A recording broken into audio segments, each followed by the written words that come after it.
it has priority over the opponent or other followers in play. You look at a card like this. This is 7 for a 5/5. Fanfare. Fanfare is an on-play effect. The fanfare effect activates when you play the card, and restore 5 defense to an ally. So if you have an injured ally with a lot of defense, and he's injured, you can restore a whole bunch to him. You can see the evolved stats are higher than the base stats, and you can see what this mechanic is like. This is a spell card, so this costs 2, subtract 2 from the countdown of an allied amulet, and draw a card. We'll see how this works here shortly. In fact, why don't we just keep that card, and hopefully we'll draw into an amulet, and we have... Oh, no we have not. Healing Pool. Okay. We have not drawn any amulets. The deck is actually revolved around amulets. This is an amulet. So it has countdown 1, so you play this, and in one turn, it kills itself. And Last Words is a death effect, so when this leaves play, it destroys 2 random enemy followers. And the design behind the Havencraft class is that you play a lot of these countdown amulets that have triggers when they expire. And a lot of these expiration triggers are extremely powerful, as you can tell this one, and a lot of them typically just pump out large creatures. Alright, so we'll just pass the turn. So the gameplay is fairly straightforward. You can see that my opponent actually drew 2 cards on his first turn. This is because I went first and he went second. The player who goes second in this game draws 2 cards on his first turn, and they also have an additional evolution point. And we'll learn about the evolution mechanic as it happens, but you cannot evolve at the start of the game. You have to wait until a few turns pass. So right now you see a 3 on both of our evolution kind of vessels here. In 3 turns, we will be able to evolve. The player who goes second gets to evolve first. So I drew my first playable card here. This is Summon Pegasus. It costs 1 to play. Right now I'm at 2. I gain 1 play point every single turn, unless I accelerate it through other means.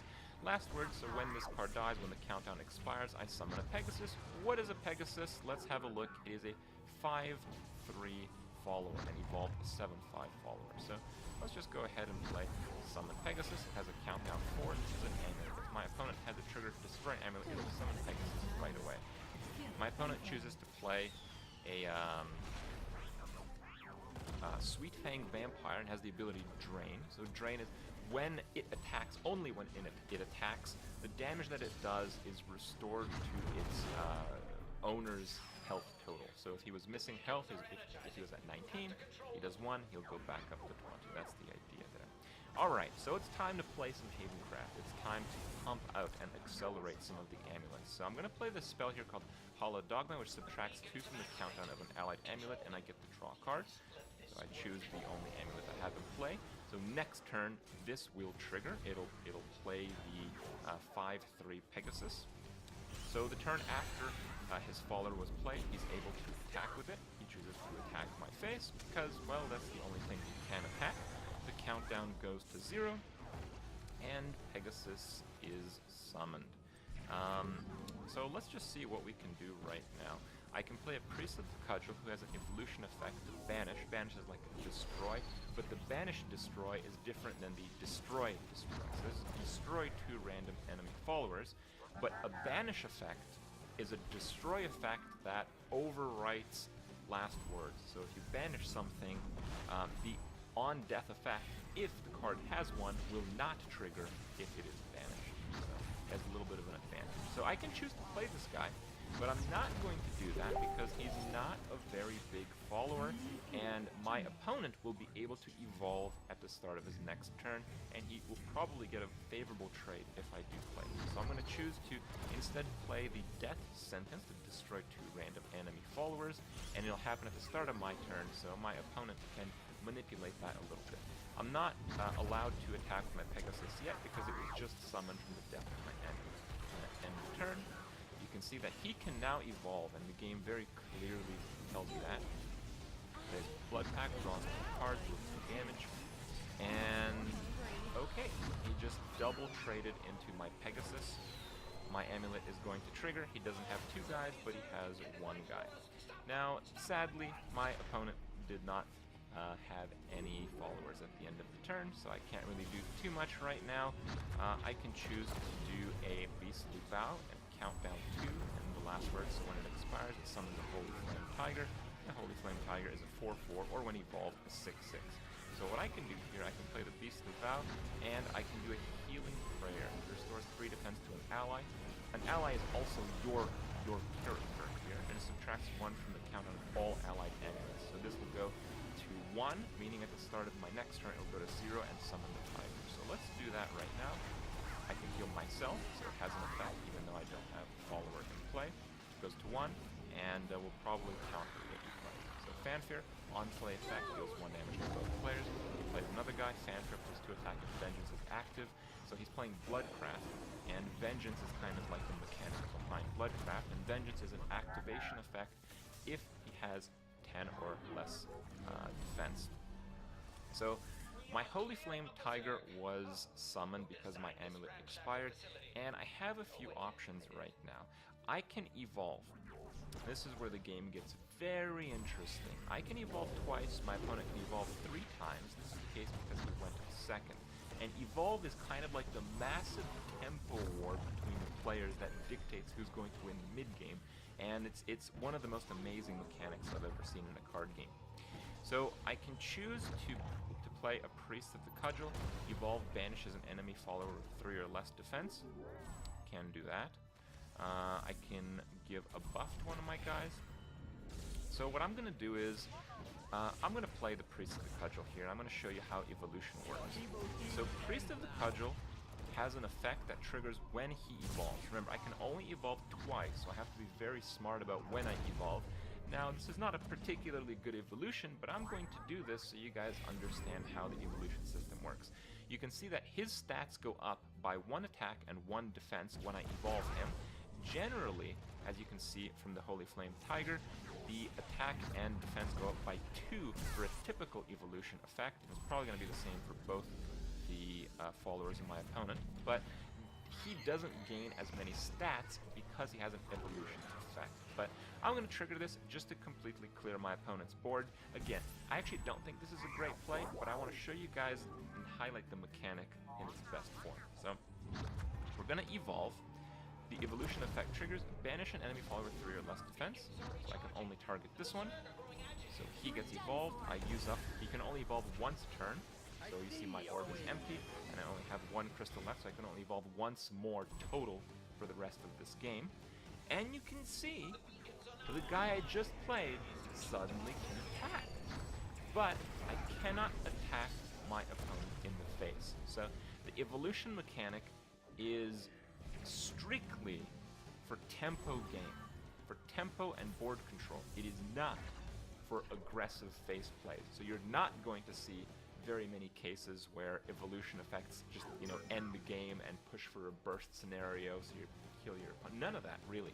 It's a back and forth and a very balanced way to kind of combat with the followers that each of you play. So because I can attack only an enemy follower, and I can gain board control by doing that. So it's now my opponent's turn, and because he's behind on the board, he basically has to evolve. So he has to evolve. He plays his Implancer, he evolves it. That's a pretty powerful guy. He goes to 5/4, and that's just generally the flow of the game here. Oh, it's too bad. I can just trade and play a guy. That's probably my best play. But in general, you get the idea. The game is really cool in many aspects. I can just choose to evolve. Remember, this is a bit wasteful, but that's kind of part of the strategy. You want to know when you should evolve and when you need to try to go for tempo pushes. You can see I evolved, but I can attack my opponent in the face. I can do that because this follower was able to attack at the start of this turn. So evolve enables something that could not have attacked to attack, but if it is enabled in that way, it can only attack an enemy follower. But if it can attack to begin with, you can evolve for a little bit of extra burst damage on his face. You can do that. And the idea here is I can attack that. I have a 6/1. A 6/1 is not very powerful, but I can play this to restore 5 defense. And there we go. And this game is probably won, but it'll take a few more turns because the Havencraft deck is generally one that plays kind of a control that's kind of the basics of the game. The basics extend to all the different classes, so there's a lot more depth to this game. I really only highlighted the Haven Craft deck, and I do encourage you guys to explore the game on your own if you are curious what the rest might be like.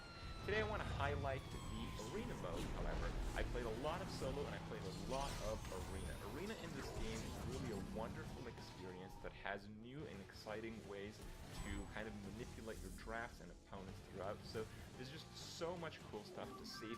In the draft process in the game, it's called Take 2, and Take 2 kind of lets you draft in pairs. So you have 2 pairs of cards at each step of the draft. And you know, you have to make very tough decisions because even though one side might have like the best card ever, it might be paired with a bad card, and that might be up against 2 mediocre cards. So the decisions are very complex, and you know, the discovery process in all this is really amazing.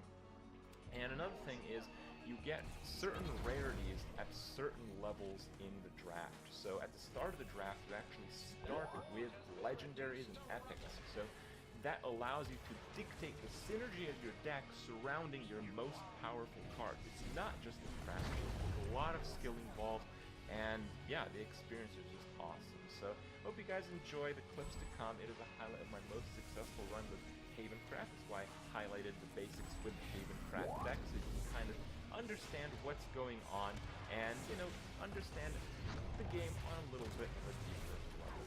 Hope you guys enjoy the clips to come. Check out the game if you're interested, and I'll see you guys. I don't know Swordcraft, and I don't know Bloodcraft. I know Havencraft, but I've never played against Havencraft in Arena, and there's probably a reason for that. I thought Havencraft was alright when I played it. Haven is too slow. Let me try it. I mean, I've had pretty good success with slow decks. We draw closer. Take a look at the legendaries. All allied followers deal damage equal to their defense of its followers. I'm not sure if that's good. Restore 3 defense to all allies.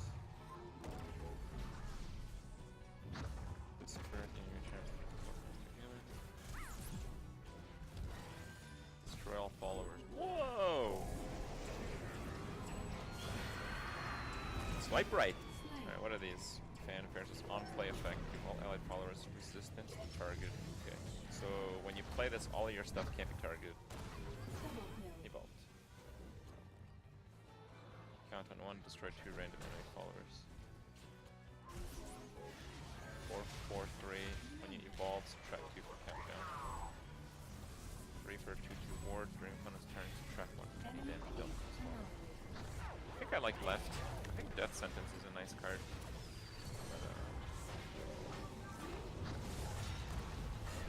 Oh, he's got a fancy thing and a flag. Is fighting and despair all you know? This one's for my family. Alright, that hand's pretty badass.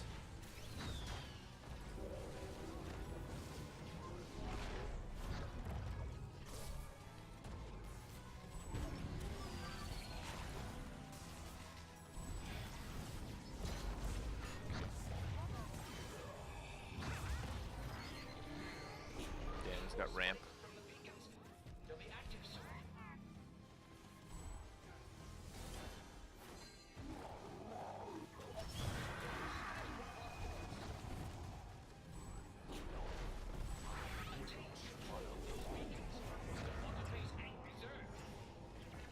Wow.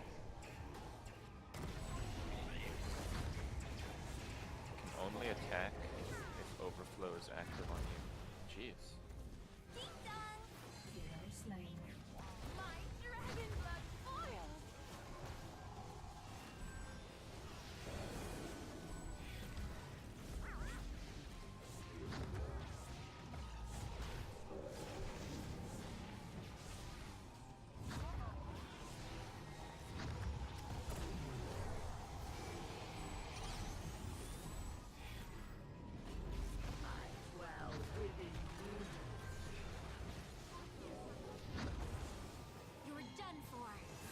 This is a bit risky, but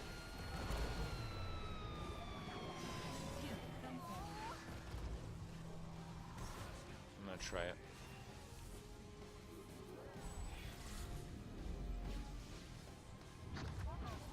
Yeah, if I can hit like face 8 next turn, should work pretty well. He's gonna have to evolve to catch up. Or, okay, not.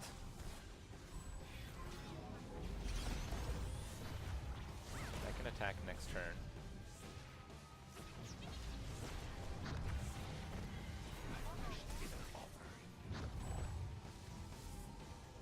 I'm going.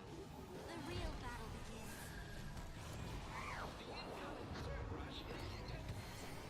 Kill confirmed. Stop! Can you see me?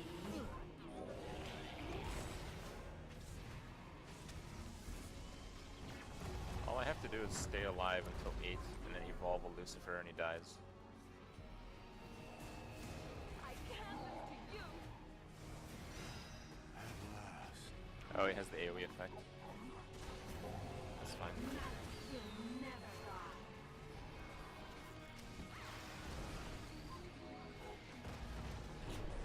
Prayer bestows courage. She has ambush, so she can just win next turn. He has to play a ward minion to just not die to the thing I just played. Well, the card he played does 4 to everything, including his own. He just didn't have any of his own followers.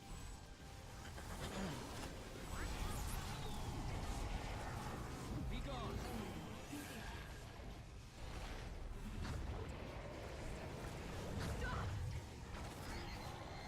Yeah, it looks like we don't even need Lucifer. Just evolve this bad boy. Let us conclude. Words turn to strength. Let There's us no one pray. else I'd rather lose to. Destroyed. You have to draw well. Oh, this guy's got like a super blinged out nameplate. Probably gonna get wrecked. Spare all you know. This one's for my family. Zerg threat eliminated. Goodness, we live another day.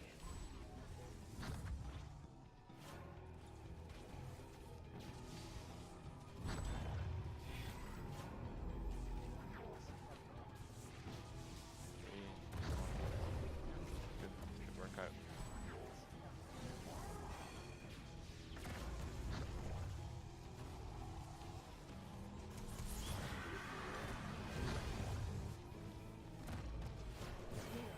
Slain.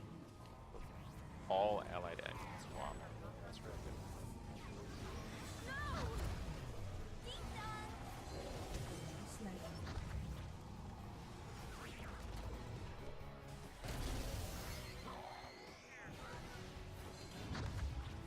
Well, I don't know if I want to play Death Sentence right now. It might just hit nothing.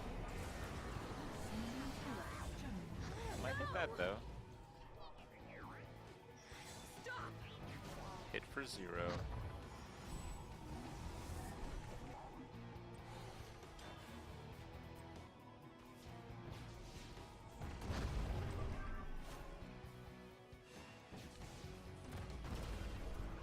Be gone!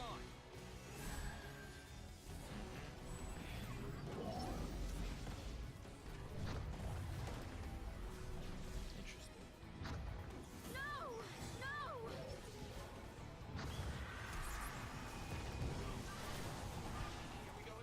Rip in peace, boys.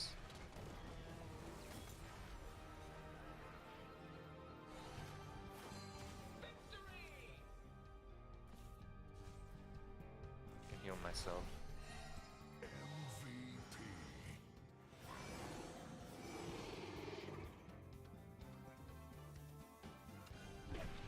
You are done for.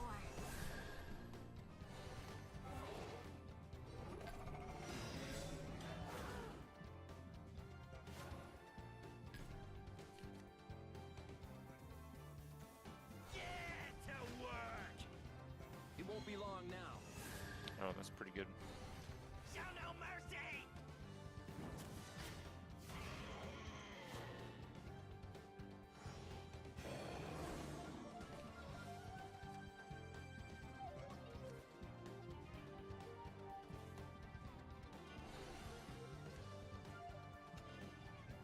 The real battle begins.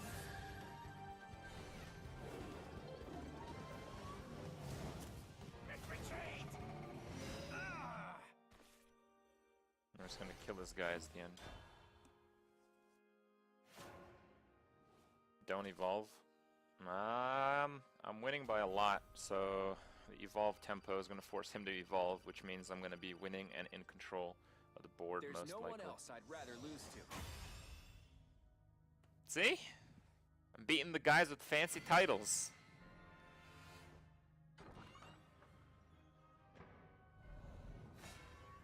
Alright, we're up against the noob again. Is fighting and despair all you know? Mother, father, come on! Okay.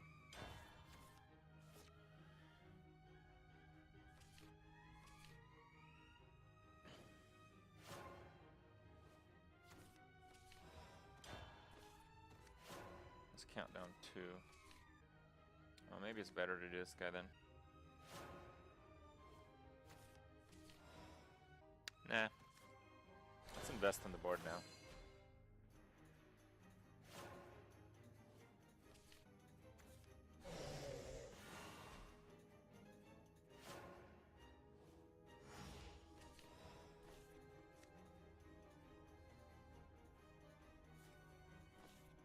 May you rest in peace. It's good. My hand's a little clunky with the barrages right now, but we'll see.